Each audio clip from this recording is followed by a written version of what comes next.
Dracula by Bram Stoker. Part 12, Chapter 23. Dr. Seward's Diary. October 3rd. The time seemed terribly long whilst we were waiting for the coming of Godalming and Quincy Morris. The professor tried to keep our minds active by using them all the time. I could see his beneficent purpose by the side glances which he threw from time to time at Harker. The poor fellow is overwhelmed in a misery that is appalling to see. Last night he was a frank, happy-looking man with strong, youthful face, full of energy, and with dark brown hair. Today he is a drawn, haggard old man, whose white hair matches well with the hollow, burning eyes and grief-written lines of his face. His energy is still intact. In fact, he is like a living flame. This may yet be his salvation, for, if all go well, it will tide him over the despairing period. He will then, in a kind of way, wake again to the realities of life. Poor fellow, I thought my own trouble was bad enough, but his... The professor knows this well enough, and is doing his best to keep his mind active. What he has been saying was, under the circumstances, of absorbing interest. So well as I can remember, here it is. I have studied over and over again, since they came into my hands, all the papers relating to this monster, and the more I have studied, the greater seems the necessity to utterly stamp him out. All through there are signs of his advance, not only of his power, but of his knowledge of it. As I learned from the researches of my friend Arminius of Budapest, he was in life a most wonderful man. Soldier, statesman, and alchemist, which latter was the highest development of the science knowledge of his time. He had a mighty brain, a learning beyond compare, and a heart that knew no fear and no remorse. He dared even to attend the scholomance, and there was no branch of knowledge of his time that he did not essay. Well, in him the brain powers survived the physical death, though it would seem that memory was not all complete. In some faculties of mind he has been, and is only a child, but he is growing, and some things that were childish at the first are now of man's stature. He is experimenting, and doing it well, and if it had not been that we have crossed his path, he would be yet. He may be yet if we fail, the father or furtherer of a new order of beings, whose road must lead through death, not life. Harker groaned and said, "And this is all arrayed against my darling. But how is he experimenting? The knowledge may help us to defeat him. He has all along, since his coming, been trying his power, slowly but surely. That big child brain of his is working. Well, for us, it is as yet a child brain. For had he dared at the first to attempt certain things, he would long ago have been beyond our power. However, he means to succeed, and a man who has centuries before him can afford to wait and to go slow. Festina lente may well be his motto." "I fail to understand," said Harker wearily. "Oh, do be more plain to me. Perhaps grief and trouble are dulling my brain." The professor laid his hand tenderly on his shoulder as he spoke. "Ah, my child, I will be plain. Do you not see how, of late, this monster has been creeping into knowledge experimentally? How he has been making use of the zoophagus patient to effect his entry into friend John's home? For your vampire, though in all afterwards he can come when and how he will, must at the first make entry only when asked thereto by an inmate. But these are not his most important experiments. Do we not see how at the first all these so great boxes were moved by others? He knew not then, but that must be so. But all the time that so great child brain of his was growing, and he began to consider whether he might not himself move the box. So he began to help, and then, when he found that this be all right, he tried to move them all alone. And so he progress, and he scatter these graves of him, and none but he know where they are hidden. He may have intend to bury them deep in the ground, so that he only use them in the night, or at such time as he can change his form. They do him equal well, and none may know these are his hiding place. But, my child, do not despair. This knowledge come to him just too late. Already all of his lairs but one be sterilized as for him, and before the sunset this shall be so. Then he have no place where he can move and hide. I delayed this morning that so we might be sure. Is there not more at stake for us than for him? Then why we not be even more careful than him? By my clock it is 1 hour, and already, if all be well, friend Arthur and Quincy are on their way to us. Today is our day, and we must go sure, if slow, and lose no chance. See, there are 5 of us when those absent ones return. Whilst he was speaking, we were startled by a knock at the hall door, the double postman's knock of the telegraph boy.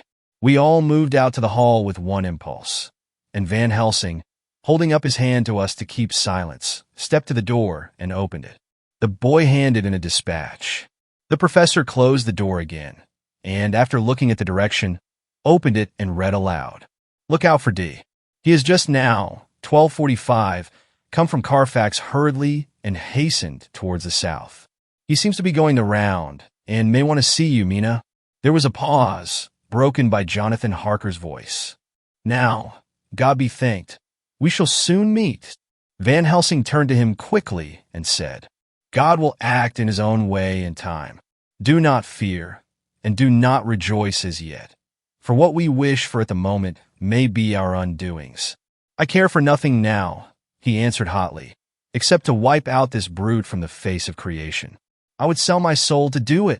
Oh, hush, hush, my child, said Van Helsing. God does not purchase souls in this wise, and the devil, though he may purchase, does not keep faith. But God is merciful and just, and knows your pain and your devotion to that dear Madam Mina. Think you, how her pain would be doubled, did she but hear your wild words. Do not fear any of us. We are all devoted to this cause, and today shall see the end. The time is coming for action. Today this vampire is limit to the powers of man. Until sunset he may not change. It will take him time to arrive here. See, it is 20 minutes past 1. And there are yet some times before he can hither come, be he never so quick. What we must hope for is that my Lord Arthur and Quincy arrive first. About half an hour after we had received Mrs. Harker's telegram, there came a quiet, resolute knock at the hall door. It was just an ordinary knock, such as is given hourly by thousands of gentlemen, but it made the professor's heart and mind beat loudly. We looked at each other, and together moved out into the hall. We each held ready to use our various armaments, the spiritual in the left hand, the mortal in the right. Van Helsing pulled back the latch, and, holding the door half open, stood back, having both hands ready for action. The gladness of our hearts must have shone upon our faces when on the step, close to the door, we saw Lord Godalming and Quincy Morris. They came quickly in and closed the door behind them, the former saying, as they moved along the hall, It is all right. We found both places, 6 boxes in each, and we destroyed them all. Destroyed? Asked the professor. For him. We were silent for a minute, and then Quincy said, There's nothing to do but to wait here. If, however, he doesn't turn up by 5 o'clock, we must start off, for it won't do to leave Mrs. Harker alone after sunset. He will be here before long now, said Van Helsing, who had been consulting his pocketbook. Notably, in Madam's telegram, he went south from Carfax. That means he went across the river, and he could only do so at slack of tide, which should be something before 1 o'clock. That he went south has a meaning for us. He is as yet only suspicious, and he went from Carfax first to the place where he would suspect interference least. You must have been at Bermondsey only a short time before him. That he is not here already shows that he went a mile in next. This took him some time, for he would then have to be carried over the river in some way. Believe me, my friends, we shall not have long to wait now. We should have ready some plan of attack so that we may throw away no chance. Hush, there is no time now. Have all your arms. Be ready. He held up a warning hand as he spoke, for we all could hear a key softly inserted in the lock of the hall door. I could not but admire, even at such a moment, the way in which a dominant spirit asserted itself. In all our hunting parties and adventures in different parts of the world, Quincy Morris had always been the one to arrange the plan of action, and Arthur and I had been accustomed to obey him implicitly. Now, the old habit seemed to be renewed instinctively. With a swift glance around the room, he at once laid out our plan of attack, and without speaking a word, with a gesture, placed us each in position. Van Helsing, Harker, and I were just behind the door, so that when it was opened the professor could guard it whilst we 2-stepped between the incomer and the door. Godalming behind, and Quincy in front stood just out of sight, ready to move in front of the window. We waited in a suspense that made the seconds pass with nightmare slowness. The slow, careful steps came along the hall. The Count was evidently prepared for some surprise. At least he feared it. Suddenly, with a single bound, he leaped into the room, winning a way past us before any of us could raise a hand to stay him. There was something so panther-like in the movement, something so unhuman, that it seemed to sober us all from the shock of his coming.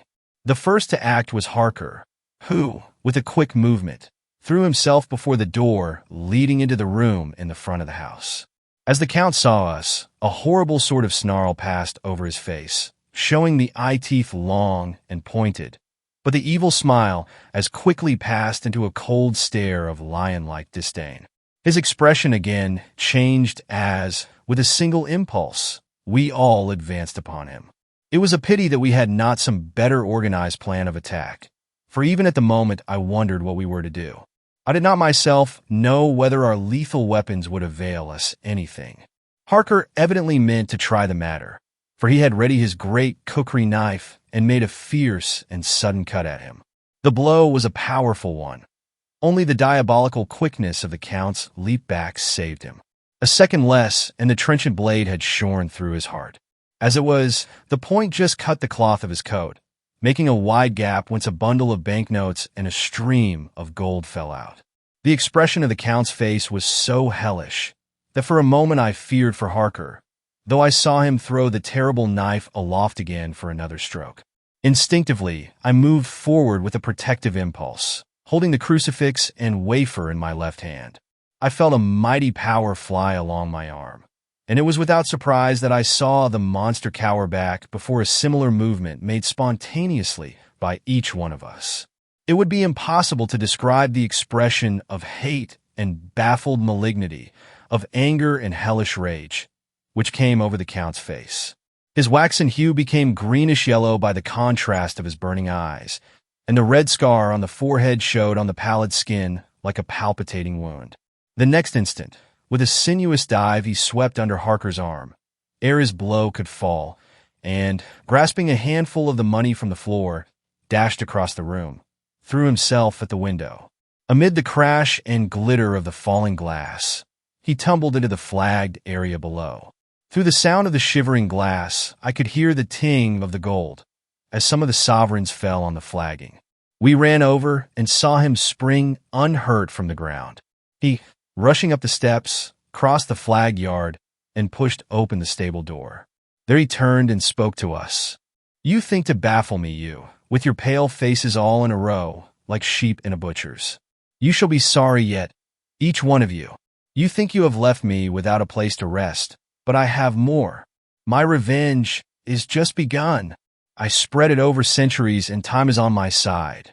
Your girls that you all love are mine already, and through them you and others shall yet be mine, my creatures, to do my bidding and to be my jackals when I want to feed." Bah! With a contemptuous sneer, he passed quickly through the door, and we heard the rusty bolt creak as he fastened it behind him. A door beyond opened and shut. The first of us to speak was the professor, as, realizing the difficulty of following him through the stable, we moved toward the hall. "We have learned something much. Notwithstanding his brave words, he fears us. He fear time. He fear want. For if not, why he hurry so? His very tone betray him, or my ears deceive. Why take that money? You follow quick. You are hunters of wild beasts and understand it so. For me, I make sure that nothing here may be of use to him, if so that he return." As he spoke, he put the money remaining into his pocket, took the title deeds and the bundle as Harker had left them, and swept the remaining things into the open fireplace, where he set fire to them with a match. Godalming and Morris had rushed out into the yard, and Harker had lowered himself from the window to follow the Count. He had, however, bolted the stable door, and by the time they had forced it open, there was no sign of him. Van Helsing and I tried to make inquiry at the back of the house, but the mews was deserted and no one had seen him depart. It was now late in the afternoon, and sunset was not far off. We had to recognize that our game was up. With heavy hearts we agreed with the professor when he said, "Let us go back to Madam Mina. Poor dear Madam Mina. All we can do just now is done, and we can there, at least, protect her. But we need not despair. There is but one more earth box, and we must try to find it. When that is done, all may yet be well." I could see that he spoke as bravely as he could to comfort Harker. The poor fellow was quite broken down. Now and again he gave a low groan which he could not suppress. He was thinking of his wife. With sad hearts we came back to my house, where we found Mrs. Harker waiting us, with an appearance of cheerfulness which did honor to her bravery and unselfishness. When she saw our faces, her own became as pale as death. For a second or two her eyes were closed as if she were in secret prayer, and then she said cheerfully, "I can never thank you all enough. Oh, my poor darling." As she spoke, she took her husband's gray head in her hands and kissed it. "Lay your poor head here and rest it. All will yet be well, dear. God will protect us if he so will it in his good intent." The poor fellow groaned. There was no place for words in his sublime misery. We had a sort of perfunctory supper together, and I think it cheered us all up somewhat. It was, perhaps, the mere animal heat of food to hungry people, for none of us had eaten anything since breakfast, or the sense of companionship may have helped us. But anyhow, we were all less miserable, and saw the morrow as not altogether without hope. True to our promise, we told Mrs. Harker everything which had passed, and although she grew snowy white at times when danger had seemed to threaten her husband, and red at others when his devotion to her was manifested, she listened bravely and with calmness. When we came to the part where Harker had rushed at the Count so recklessly, she clung to her husband's arm and held it tight as though her clinging could protect him from any harm that might come. She said nothing, however, till the narration was all done, and matters had been brought right up to the present time. Then, without letting go her husband's hand, she stood up amongst us and spoke. Oh, that I could give any idea of the scene, of that sweet, sweet, good woman in all the radiant beauty of her youth and animation, with the red scar on her forehead, of which she was conscious, and which we saw with grinding of our teeth, remembering whence and how it came, her loving kindness against our grim hate, her tender faith against all our fears and doubting, and we, knowing that so far as symbols went, she with all her goodness and purity and faith was outcast from God.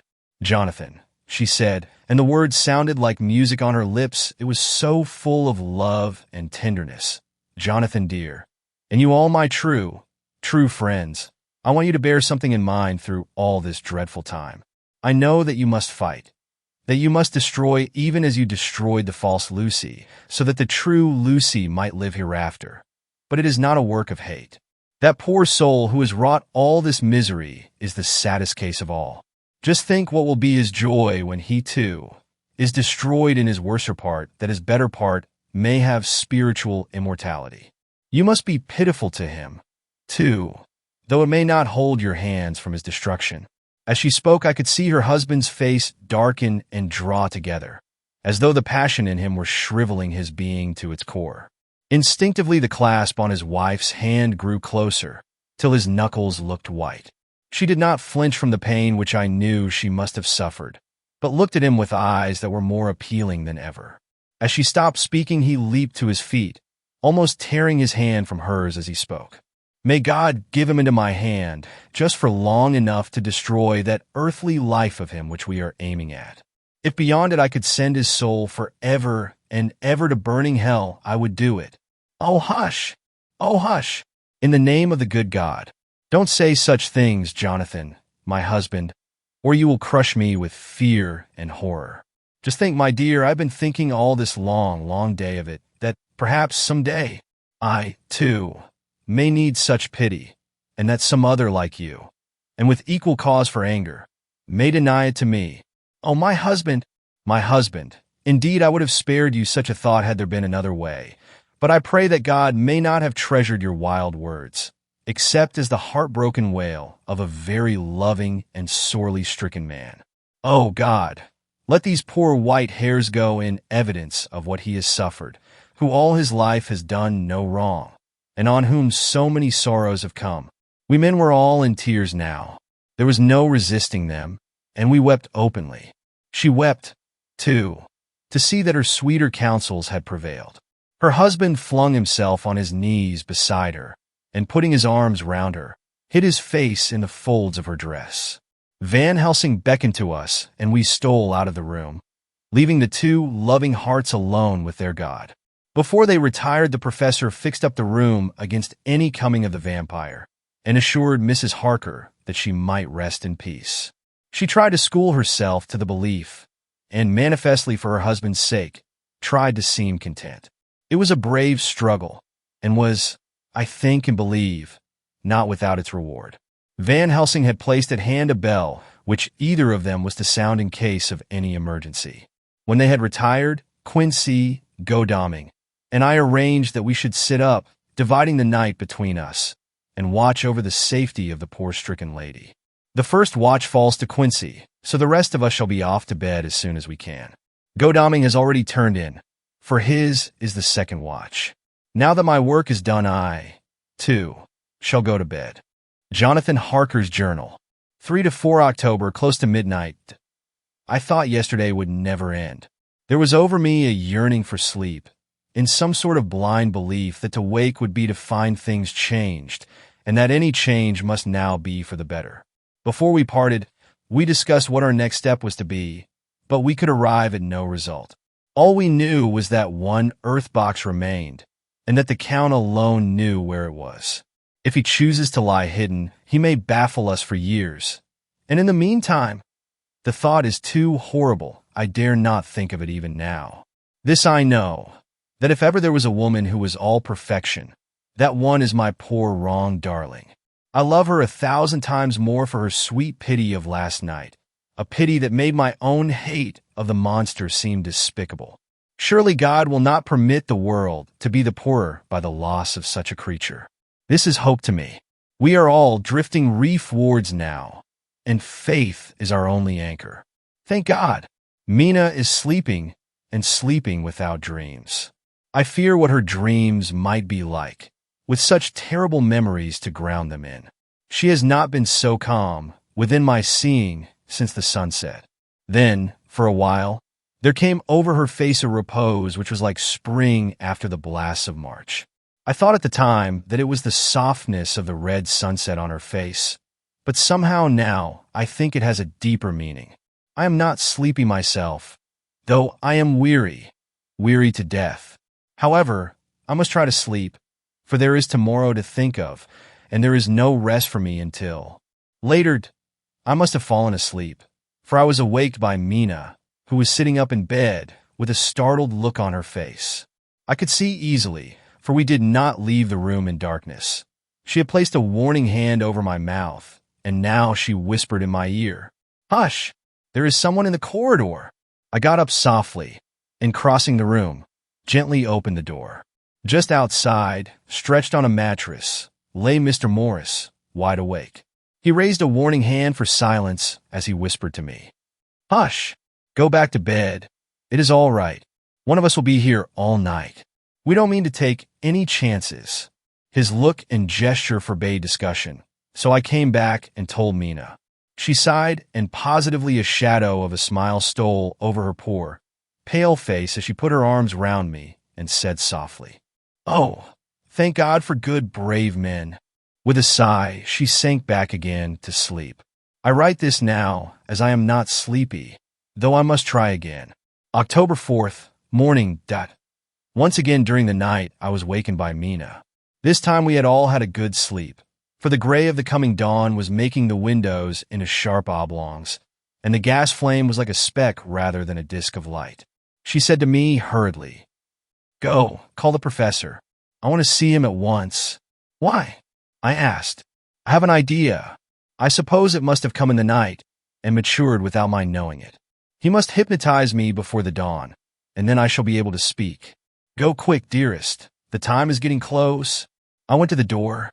Dr. Seward was resting on the mattress, and seeing me, he sprang to his feet. "Is anything wrong?" he asked in alarm.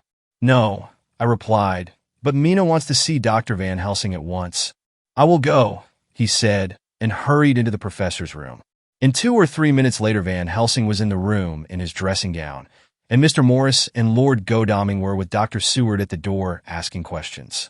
When the professor saw Mina smile, A positive smile ousted the anxiety of his face. He rubbed his hands as he said, "Oh, my dear Madam Mina, this is indeed a change. See, friend Jonathan, we have got our dear Madam Mina, as of old, back to us today." Then turning to her, he said cheerfully, "And what am I due for you? For at this hour you do not want me for nothings. I want you to hypnotize me," she said. "Do it before the dawn, for I feel that then I can speak, and speak freely. Be quick, for the time is short." Without a word, he motioned her to sit up in bed. Looking fixedly at her, he commenced to make passes in front of her, from over the top of her head downward, with each hand in turn. Mina gazed at him fixedly for a few minutes, during which my own heart beat like a trip hammer, for I felt that some crisis was at hand. Gradually her eyes closed, and she sat, stock still.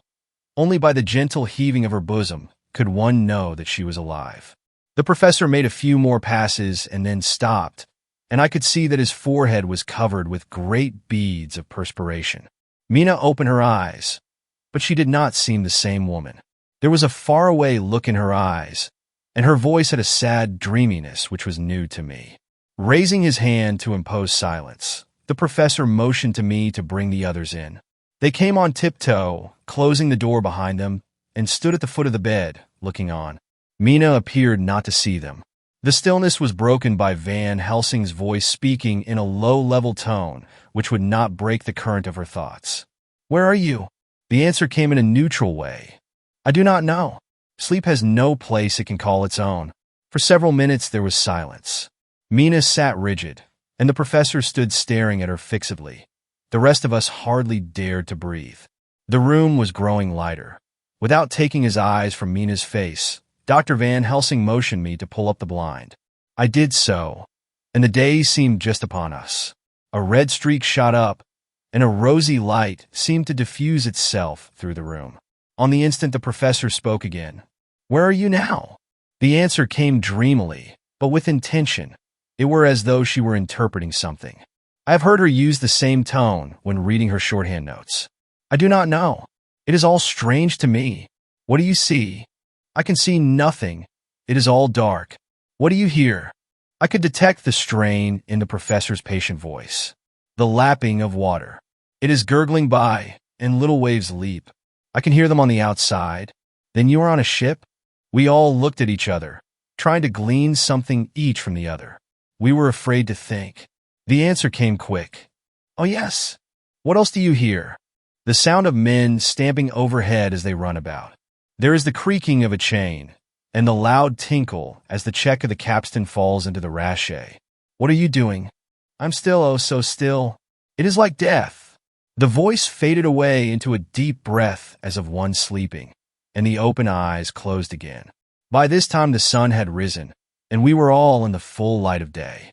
Dr. Van Helsing placed his hands on Mina's shoulders, and laid her head down softly on her pillow. She lay like a sleeping child for a few moments, and then, with a long sigh, awoke and stared in wonder to see us all around her. "Have I been talking in my sleep?" was all she said. She seemed, however, to know the situation without telling, though she was eager to know what she had told.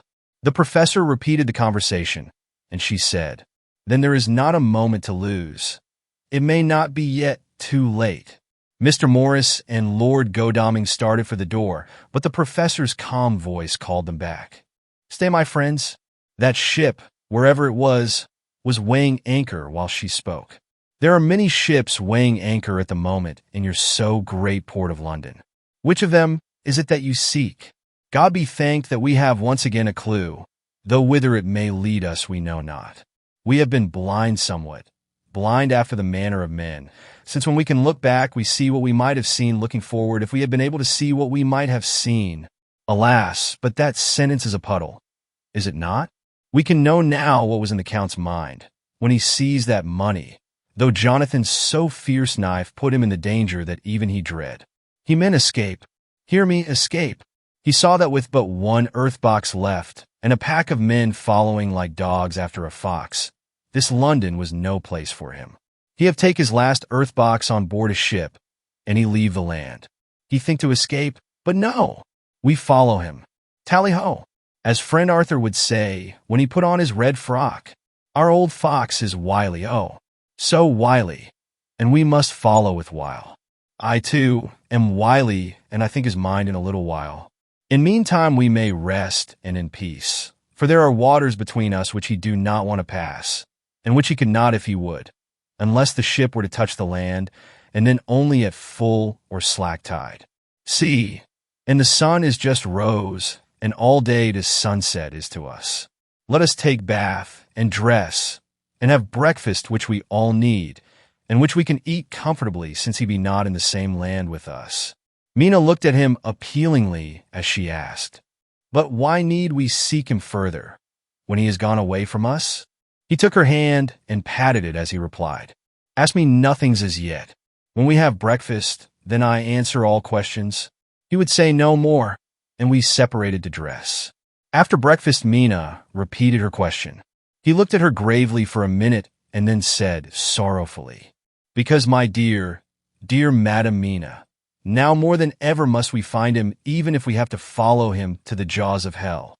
She grew paler as she asked faintly, "Why?" "Because," he answered solemnly, "he can live for centuries, and you are but mortal woman. Time is now to be dreaded, since once he put that mark upon your throat." I was just in time to catch her as she fell forward in a faint.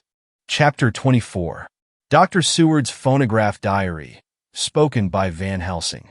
This to Jonathan Harker. "You are to stay with your dear Madam Mina. We shall go to make our search, if I can call it so, for it is not search but knowing, and we seek confirmation only. But do you stay and take care of her today. This is your best and most holiest office. This day nothing can find him here. Let me tell you that, so you will know what we foreknow already, for I have tell them. He, our enemy, have gone away. He have gone back to his castle in Transylvania. I know it so well, as if a great hand of fire wrote it on the wall. He have prepared for this in some way, and that last earth box was ready to ship somewheres. For this he took the money. For this he hurry at the last, lest we catch him before the sun go down. It was his last hope, save that he might hide in the tomb, that he think poor Miss Lucy, being, as he thought, like him, keep open to him. But there was not of time. When that fail, he makes straight for his last resource, his last earthwork, I might say, did I wish double entente. He is clever, oh, so clever. He know that his game here was finish, and so he decide he go back home. He find ship going by the route he came, and he go in it. We go off now to find what ship, and whither bound. When we have discovered that, we come back and tell you all. Then we will comfort you, and poor dear Madam Mina, with new hope. For it will be hope when you think it over, that all is not lost. This very creature that we pursue, he take hundreds of years to get so far as London, and yet in one day, when we know of the disposal of him, we drive him out. He is finite, though he is powerful to do much harm, and suffers not as we do. But we are strong, each in our purpose, and we are all more strong together. Take heart afresh, dear husband of Madam Mina. This battle is but begun, and in the end we shall win, so sure as that God sits on high to watch over his children. Therefore be of much comfort till we return." Van Helsing, Jonathan Harker's Journal. October 4th, when I read to Mina Van Helsing's message in the phonograph, the poor girl brightened up considerably. Already the certainty that the Count is out of the country has given her comfort, and comfort is strength to her. For my own part, now that his horrible danger is not face to face with us, it seems almost impossible to believe in it. Even my own terrible experiences in Castle Dracula seem like a long-forgotten dream, here in the crisp autumn air and the bright sunlight. Alas, how can I disbelieve? In the midst of my thought, my eye fell on the red scar on my poor darling's white forehead. Whilst that lasts, there can be no disbelief, and afterwards the very memory of it will keep faith crystal clear. Mina and I fear to be idle, so we have been over all the diaries again and again. Somehow, although the reality seems greater each time, the pain and the fear seem less. There is something of a guiding purpose manifest throughout, which is comforting. Mina says that perhaps we are the instruments of ultimate good. It may be. I shall try to think as she does. We have never spoken to each other yet of the future, It is better to wait till we see the professor and the others after their investigations. The day is running by more quickly than I ever thought a day could run for me again. It is now 3 o'clock. Mina Harker's Journal. October 5th, 5 p.m. Our meeting for report. Present. Professor Van Helsing, Lord Godalming, Dr. Seward, Mr. Quincy Morris, Jonathan Harker, Mina Harker. Dr. Van Helsing described what steps were taken during the day to discover on what boat and whither-bound Count Dracula made his escape. As I knew that he wanted to get back to Transylvania, I felt sure that he must go by the Danube mouth, or by somewhere in the Black Sea, since by that way he come. It was a dreary blank that was before us. Omni ignotum pro magnifico. And so with heavy hearts we start to find what ships leave for the Black Sea last night. He was in sailing ship, since Madam Mina tell of sails being set. These not so important as to go in your list of the shipping in the Times. And so we go, by suggestion of Lord Godalming, to your Lloyd's, where a note of all ships that sail, however so small. There we find that only one Black Sea-bound ship go out with the tide. She is the Tsarina Catherine, and she sail from Doolittle's Wharf for Varna, and thence on to other parts and up the Danube. So, said I, this is the ship whereon is the Count. So off we go to Doolittle's Wharf, and there we find a man in an office of wood so small that the man looked bigger than the office. From him we inquire of the goings of the Tsarina Catherine. He swear much, and he red face and loud of voice, but he good fellow all the same. And when Quincy give him something from his pocket which crackle as he roll it up, and put it in a so small bag which he have hid deep in his clothing, he still better fellow and humble servant to us. He come with us, and ask many men who are rough and hot. These be better fellows too when they have been no more thirsty. They say much of blood and bloom, and of others which I comprehend not, though I guess what they mean. But nevertheless they tell us all things which we want to know. They make known to us among them how last afternoon at about 5 o'clock comes a man so hurry. A tall man, thin and pale, with high nose and teeth so white, and eyes that seem to be burning. That he be all in black, except that he have a hat of straw which suit not him or the time. That he scatter his money in making quick inquiry as to what ship sails for the Black Sea and for where. Some took him to the office and then to the ship, where he will not go aboard but halt at shore end of gangplank, and ask that the captain come to him. The captain come, when told that he will be pay well, and though he swear much at the first he agreed a term. Then the thin man go, and someone tell him where horse and cart can be hired. He go there, and soon he come again, himself driving cart on which a great box. This he himself lift down, though it takes several to put it on truck for the ship. He give much talk to captain as to how and where his box is to be placed. But the captain like it not, and swear at him in many tongues, and tell him that if he like he can come and see where it shall be. But he say no, that he come not yet, for that he have much to do.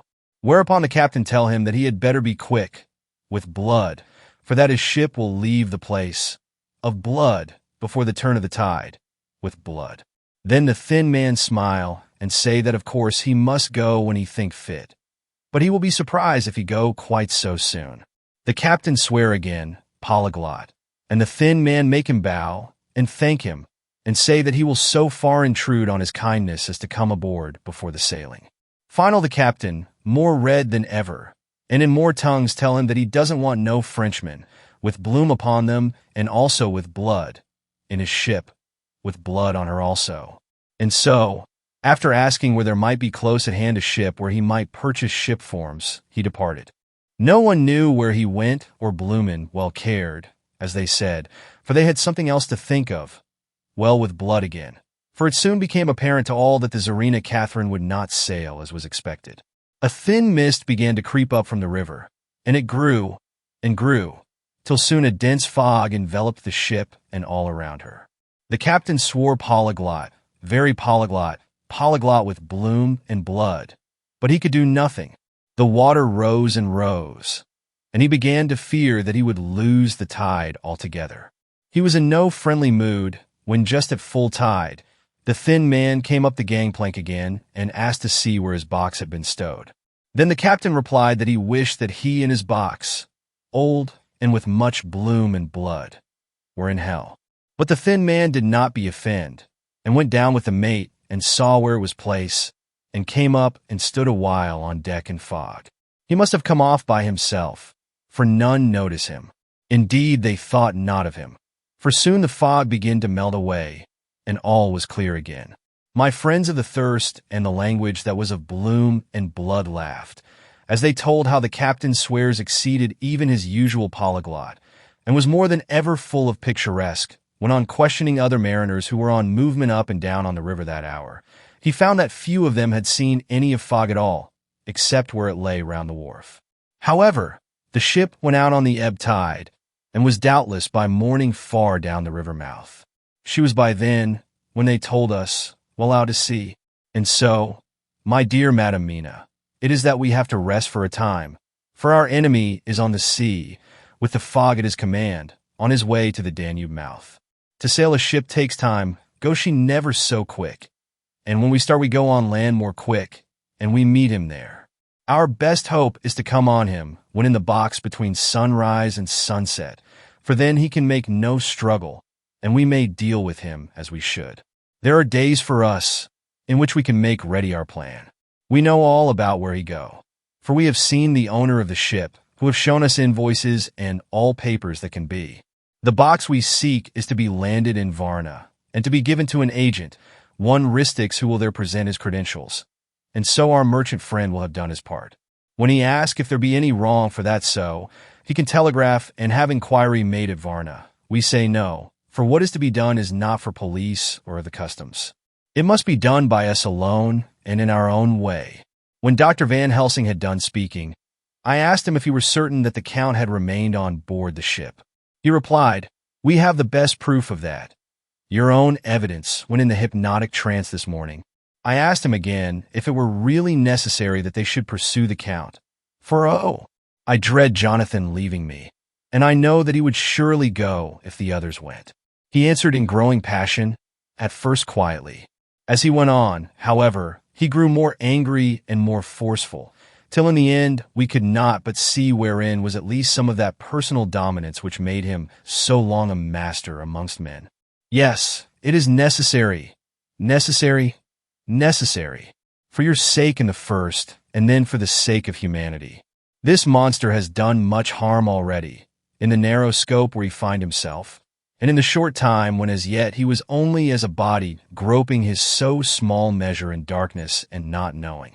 All this have I told these others. You, my dear Madam Mina, will learn it in the phonograph of my friend John, or in that of your husband. I have told them how the measure of leaving his own barren land, barren of peoples, and coming to a new land where life of man teems, till they are like the multitude of standing corn, was the work of centuries. Were another of the undead, like him, to try to do what he has done, perhaps not all the centuries of the world that have been, or that will be, could aid him. With this one, all the forces of nature that are occult and deep and strong must have worked together in some wondrous way. The very place where he had been alive, undead for all these centuries, is full of strangeness of the geologic and chemical world. There are deep caverns and fissures that reach none know whither. There have been volcanoes, some of whose openings still send out waters of strange properties and gases that kill or make to vivify. Doubtless, there is something magnetic or electric in some of these combinations of occult forces which work for physical life in strange way, and in himself were from the first some great qualities. In a hard and warlike time, he was celebrate that he have more iron nerve, more subtle brain, more braver heart than any man. In him some vital principle have in strange way found their utmost. And as his body keeps strong and grow and thrive, so his brain grow too. All this without that diabolic aid which is surely to him, for it have to yield to the powers that come from, and are symbolic of good. And now this is what he is to us. He have infect you. Oh, forgive me, my dear, that I must say such, but it is for good of you that I speak. He infect you in such wise, that even if you do no more, you have only to live in your own old sweet way, and so in time, death, which is a man's common lot, and with God's sanction, shall make you like to him. This must not be. We have sworn together that it must not. Thus are we ministers of God's own wish, that the world, and men for whom his Son died, will not be given over to monsters, whose very existence would defame him. He have allowed us to redeem one soul already, and we go out as the old knights of the cross to redeem more. Like them we shall travel towards the sunrise, and like them, if we fall in good cause. He paused, and I said, But will not the Count take his rebuff wisely? Since he has been driven from England, will he not avoid it, as a tiger does the village from which he has been hunted? Ah, he said, your simile of the tiger good for me, and I shall adopt him. Your man-eater, as they of India call the tiger who has once tasted blood of the human, care no more for the other prey, but prowl unceasing till he get him. This that we hunt from our village is a tiger, too, a man-eater, and he never ceased to prowl. Nay, in himself he is not one to retire and stay afar. In his life, his living life, he go over the Turkey frontier and attack his enemy on his own ground. He be beaten back, but did he stay? No. He come again, and again, and again. Look at his persistence and endurance. With the child brain that was to him, he have long since conceived the idea of coming to a great city. What does he do? He find out the place of all the world most a promise for him. Then he deliberately set himself down to prepare for the task. He find in patience just how is his strength and what are his powers. He study new tongues. He learn new social life, new environment of old ways, the politic, the law, the finance, the science, the habit of a new land and a new people who have come to be since he was. His glimpse that he have had, what his appetite only and in keen his desire. Nay, it helped him to grow as to his brain, for it all proved to him how right he was at the first in his surmises. He have done this alone, all alone, from a ruined tomb in a forgotten land. What more may he not do when the greater world of thought is open to him? He that can smile at death, as we know him, who can flourish in the midst of diseases that kill off whole peoples.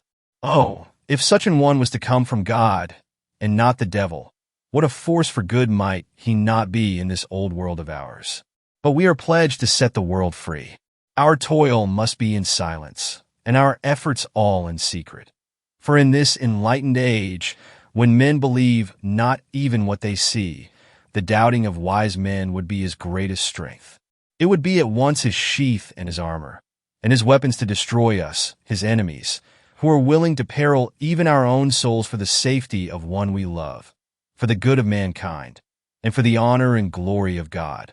After a general discussion, it was determined that for tonight nothing be definitely settled, that we should all sleep on the facts, and try to think out the proper conclusions. Tomorrow, at breakfast, we are to meet again, and after making our conclusions known to one another, we shall decide on some definite cause of action. I feel a wonderful peace and rest tonight. It is as if some haunting presence were removed from me. Perhaps my surmise was not finished, could not be, for I caught sight in the mirror of the red mark upon my forehead, and I knew that I was still unclean. Dr. Seward's Diary, October 5th. We all rose early, and I think that sleep did much for each and all of us. When we met at early breakfast, there was more general cheerfulness than any of us had ever expected to experience again. It is really wonderful how much resilience there is in human nature. Let any obstructing cause, no matter what, be removed in any way, even by death, and we fly back to first principles of hope and enjoyment. More than once as we sat around the table, my eyes opened in wonder whether the whole of the past days had not been a dream. It was only when I caught sight of the red blotch on Mrs. Harker's forehead that I was brought back to reality. Even now, when I am gravely revolving the matter, it is almost impossible to realize that the cause of all our trouble is still existent. Even Mrs. Harker seems to lose sight of her trouble for whole spells. It is only now and again, when something recalls it to her mind, that she thinks of her terrible scar. We are to meet here in my study in half an hour and decide on our course of action. I see only one immediate difficulty. I know it by instinct rather than reason. We shall all have to speak frankly, and yet I fear that in some mysterious way poor Mrs. Harker's tongue is tied. I know that she forms conclusions of her own, and from all that has been I can guess how brilliant and how true they must be. But she will not, or cannot, give them utterance. I have mentioned this to Van Helsing, and he and I are to talk it over when we are alone. I suppose it is some of that horrid poison which has got into her veins beginning to work. The Count had his own purposes when he gave her what Van Helsing called the vampire's baptism of blood. Well, there may be a poison that distills itself out of good things. In an age when the existence of ptomaines is a mystery, we should not wonder at anything. One thing I know, that if my instinct be true regarding poor Mrs. Harker's silences, then there is a terrible difficulty, an unknown danger, in the work before us. The same power that compels her silence may compel her speech. I dare not think further, for so I should in my thoughts dishonor a noble woman. Van Helsing is coming to my study a little before the others. I shall try to open the subject with him. Later, when the professor came in, we talked over the state of things. I could see that he had something on his mind which he wanted to say, but felt some hesitancy about broaching the subject.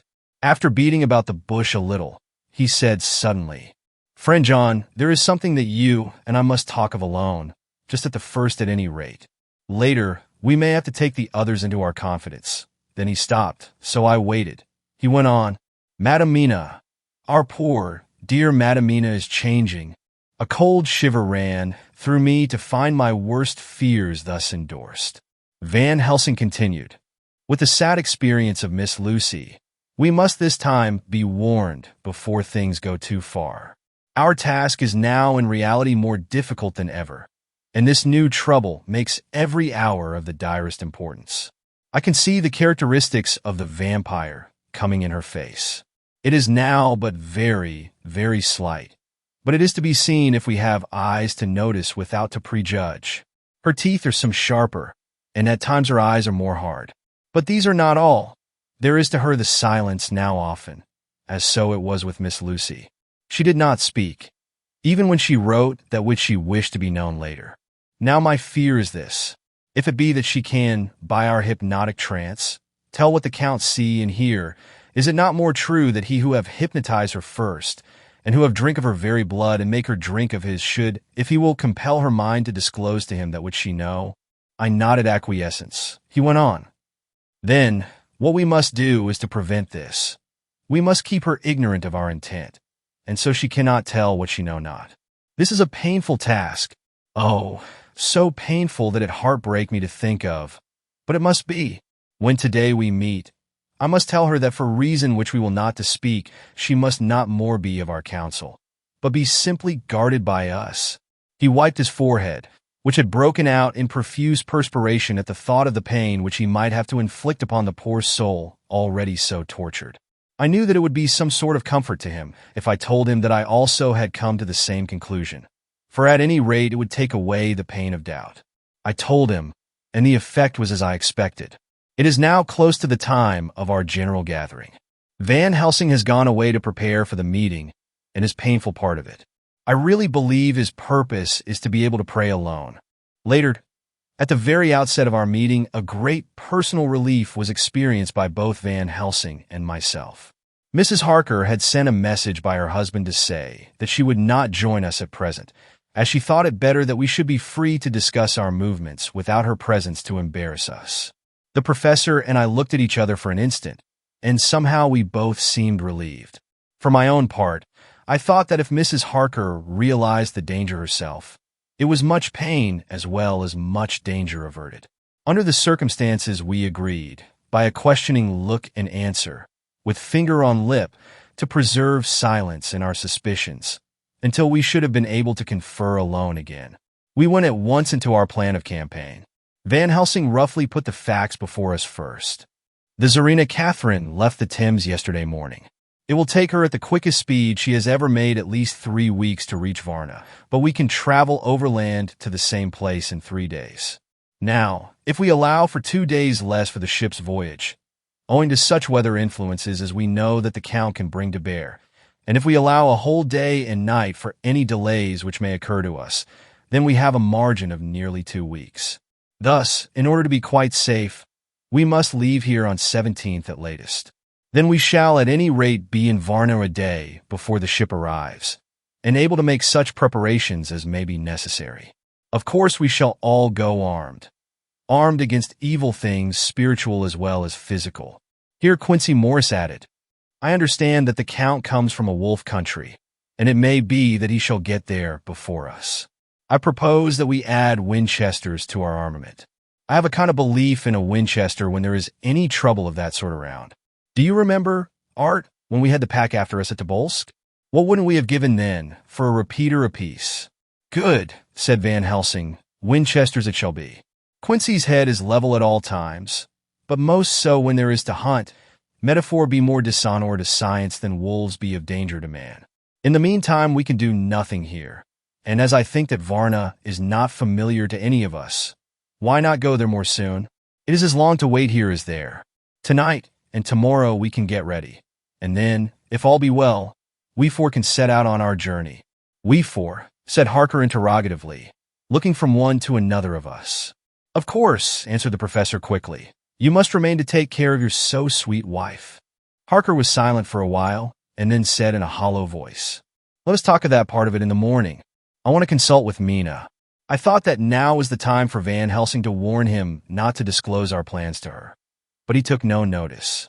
I looked at him significantly and coughed. For answer, he put his finger on his lips and turned away.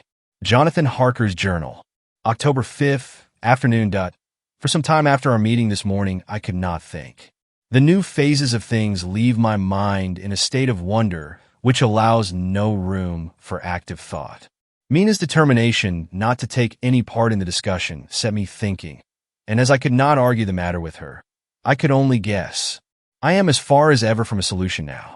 The way the others received it, too, puzzled me.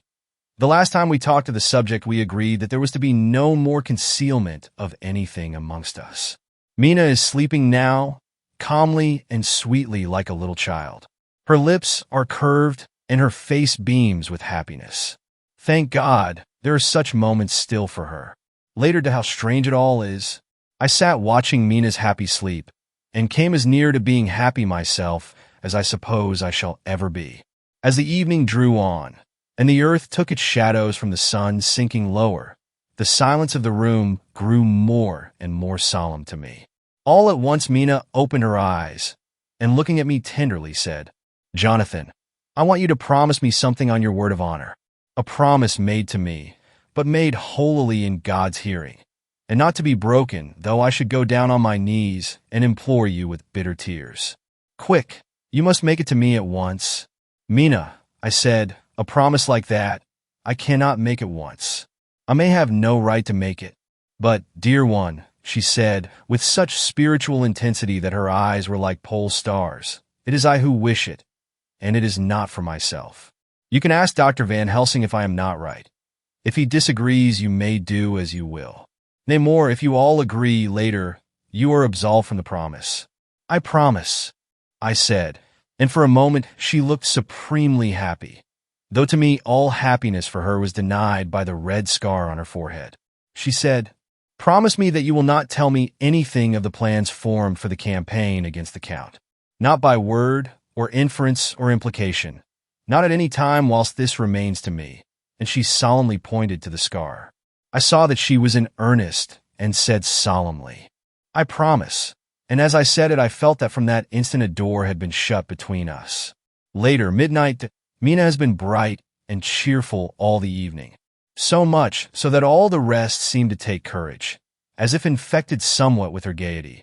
As a result, even I myself felt as if the pall of gloom which weighs us down were somewhat lifted. We all retired early. Mina is now sleeping like a little child. It is a wonderful thing that her faculty of sleep remains to her in the midst of her terrible trouble. Thank God for it, for then at least she can forget her care. Perhaps her example may affect me as her gaiety did tonight. I shall try it. Oh, for a dreamless sleep. October 6th, morning. Another surprise. Mina woke me early, about the same time as yesterday, and asked me to bring Dr. Van Helsing. I thought that it was another occasion for hypnotism, and without question went for the professor. He had evidently expected some such call, for I found him dressed in his room. His door was ajar, so that he could hear the opening of the door of our room. He came at once. As he passed into the room, he asked Mina if the others might come too. No, she said quite simply, it will not be necessary. You can tell them just as well. I must go with you on your journey. Dr. Van Helsing was as startled as I was. After a moment's pause, he asked, "But why? You must take me with you. I am safer with you, and you shall be safer too."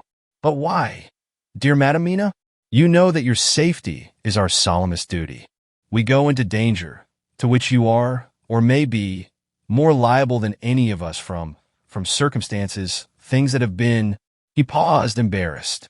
As she replied, she raised her finger and pointed to her forehead. "I know.